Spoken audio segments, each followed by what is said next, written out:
Everyone in the family received an invitation to my cousin's wedding, except me. When I asked why, my aunt snapped, "Stop making everything about you." I stayed quiet. A few weeks later, I held my own seaside ceremony, and the whole internet was watching. It all started with a shattered mug. I'm standing in my kitchen, scrolling through my phone, when I see them photos from my cousin Fiona's bridal shower. Smiling faces, cream-colored tablecloths, coral and mint flowers, champagne flutes clinking in my aunt's sunlit backyard. 34 guests. I count them twice, like maybe I missed something. My cousins, my mom's college roommate, even great-aunt Judith with her walker. Everyone's there, celebrating Fiona's big moment. Everyone except me. I'm frozen, staring at my phone, ceramic shards from my mug scattered across the tile. I didn't even hear it break. Just a month ago, I sent Fiona a handwritten card, pressed flowers from my balcony garden tucked inside, congratulating her on her engagement. I offered to design her wedding invites, programs, anything she needed my gift to her, cousin to cousin. And now, these photos hit like a punch to the gut. I wasn't just forgotten. I was deliberately left out. My condo, usually my sanctuary, feels cold despite the spring sunshine. The light that warmed me minutes ago now feels like a spotlight, exposing me. I sink onto a kitchen stool, memories crashing over me like waves I can't outrun. Last Thanksgiving, I'm at Aunt Marlene's, the dining room buzzing with family. She's beaming at Fiona, 29 and already a bank vice president, saying, "I always knew she'd make something of herself." Then her eyes slide to me, her smile thinning. Ocean's still doing that little hobby of hers, the logos and whatnot. That little hobby paid for this condo. That little hobby landed me 3 national brands as clients. But my parents just nodded along, silent, as the table toasted Fiona's engagement ring, while my $150,000 down payment saved over 7 years barely got a mention. My hands shake as I grab my phone and call my mom. She picks up on the 4th ring, her voice that familiar mix of concern and judgment. "Ocean? Is everything all right?" I cut to the chase. There was a bridal shower for Fiona yesterday. Everyone was there. Why wasn't I invited? A long pause, then a sigh. "Oh, that. Well, Marlene thinks you always make everything about yourself.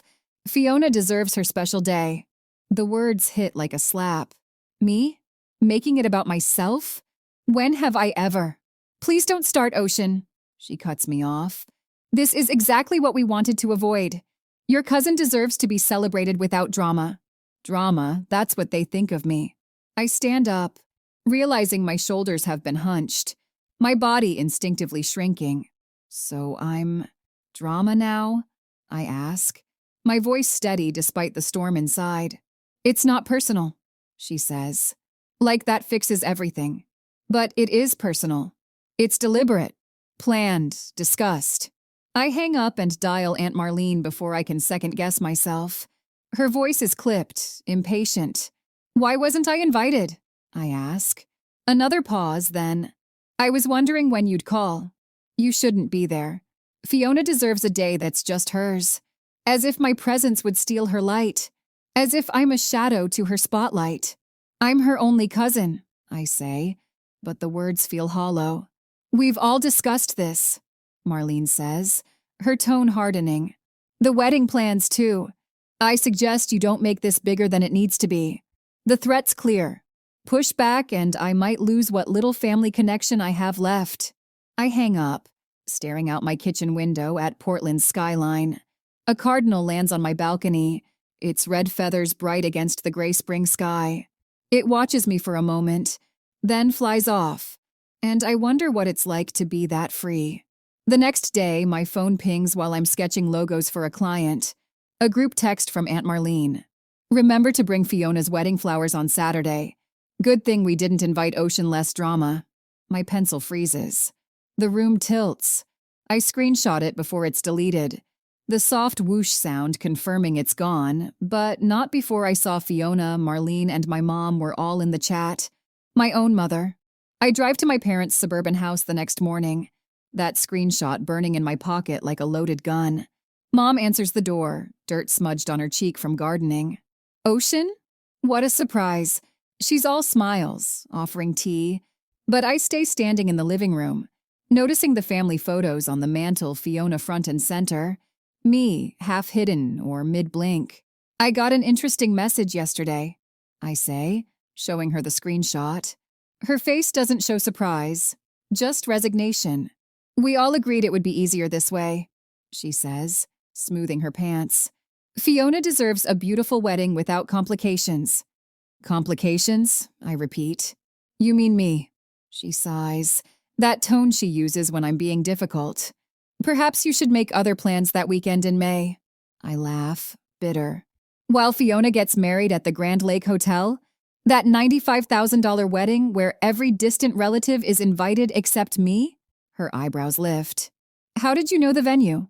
Cousin Rachel called about carpooling, I say, watching her flinch. She thought I'd be there. The whole family agrees you're sensitive about Fiona getting attention, she says, looking away. The betrayal stings. Years of sitting quietly while Fiona was praised, my accomplishments dismissed.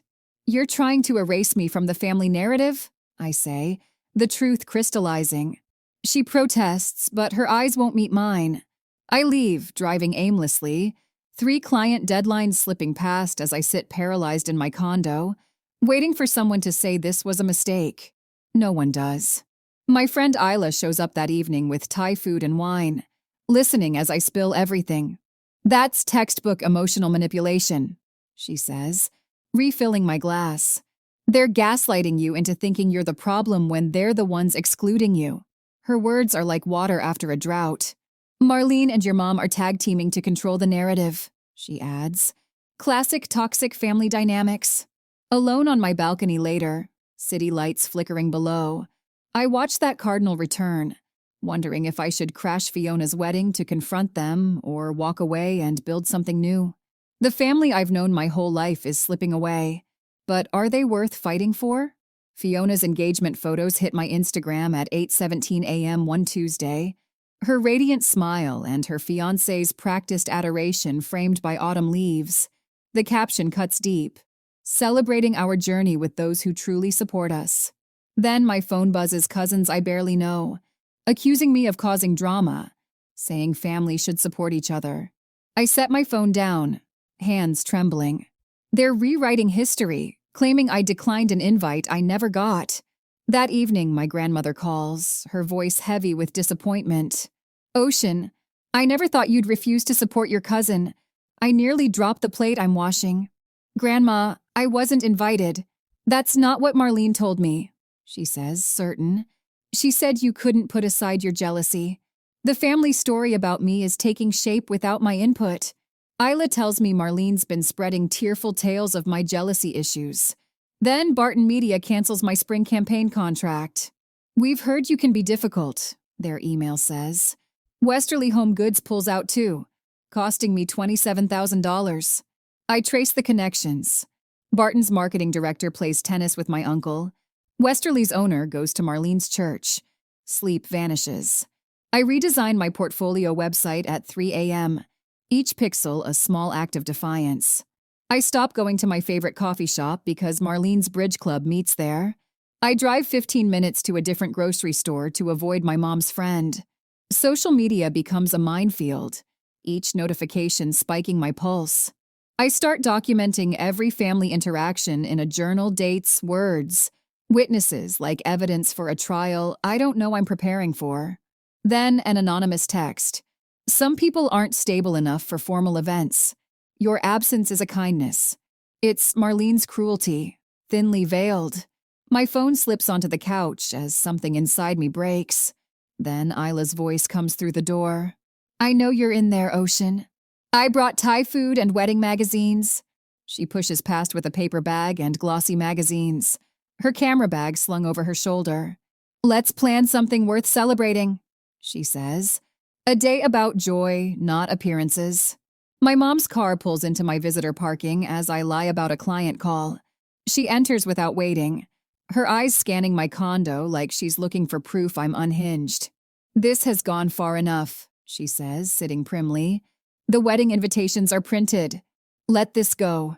This isn't about an invitation, I say, clarity steadying me. It's about years of being treated as less than. Her face hardens. If you can't support Fiona's happiness, maybe you're not the daughter I thought you were. The words should hurt, but they don't. They show me something new. My worth isn't tied to their approval. I'm exactly the daughter you raised, I say. I just stopped accepting the role you gave me. That evening, Isla and I sit on my balcony, Thai food between us. She scrolls her phone. I've got a client shoot in Santa Barbara in 3 weeks. Come with me. We'll make it a working vacation. Tears prick my eyes while my family excludes me. My friends create space for me. Thomas texts, declining Fiona's wedding invite. Not going where my friend isn't welcome. The next morning, I pitch my design business confidently at a networking breakfast, landing 3 follow-up meetings. Something's shifting, a quiet certainty, replacing the need for family approval. In Santa Barbara, the Pacific Ocean feels like possibility. At a marina bookshop, I meet Mateo, a villa owner with kind eyes who asks about my design work. On his terrace at sunset, watching the ocean glow, I wonder, what if I don't fight for a place at Fiona's wedding? What if I write my own story? 2 months later, I'm in Mateo's kitchen, designing invitations for our own celebration, a gathering for 18 people who truly matter. What about this font? I ask, showing him the screen. It feels like you, he says, confident but not shouting. May 15th, I decide, far enough from Fiona's June wedding to avoid conflict. Then my phone rings. It's Marlene. What's this about you planning a vacation during family wedding season? She demands, referencing Isla's save-the-date post for our event. My stomach drops. May 15th? I ask. Fiona's wedding is in June. Oh, didn't you know? She says, voice dripping with fake sweetness. It was moved to May 15th. Everyone's been informed. Everyone except me. So you're having your little party the same day? She accuses. I want to panic, change my date, but something hardens. I won't rearrange my joy for your judgment, I say. The date stays. I hang up, heart pounding but steady. Mateo asks if I want to change plans. No, I say. We're keeping our date. Friends rally around me. Isla offers photography as a gift. Thomas handles wine. Gianna arranges flowers. A week before, cousin Rachel texts, Grandmother's asking why you weren't invited. Marlene's story's cracking. Uncle David says Fiona's explanations don't add up. That evening, my grandmother calls, wanting my side. My mother leaves a voicemail about a compromise. For the first time, I'm not afraid. I'm on solid ground. 3 days before my ceremony, Mom and Marlene show up at my condo, proposing I attend Fiona's reception if I cancel my event. I show them my portfolio watercolor sketches, hand-lettered menus, amber and sage flowers. This isn't about Fiona, I say. It's about me living authentically. Marlene storms out, insisting Fiona's $95,000 wedding is the real event. My mom stays, looking smaller. Were we really that cruel? She asks. You taught me I wasn't worth including, I say. I taught myself I was worth celebrating. She leaves, promising to think it over. 7 weeks later, our ceremony photos go viral, 80,000 likes, comments praising our authentic celebration. My design business booms. 3 major brands sign on. A wedding blog features us, and I'm headlining a design showcase. Marlene demands I decline the feature for Fiona's sake, but I mail her a note. I'm not competing. I'm completing my story. At the showcase, surrounded by friends who celebrate me, I feel free. When Marlene and Fiona visit, accusing me of making a point, I feel only compassion. This isn't about you, I say. It's the first time I've celebrated without worrying how you'd twist it. As they leave, I wonder, should I fight to heal family wounds or nurture the connections that helped me bloom? I choose the latter, tending my own garden, surrounded by people who see me. And that cardinal on my balcony? It's still there reminding me what freedom feels like.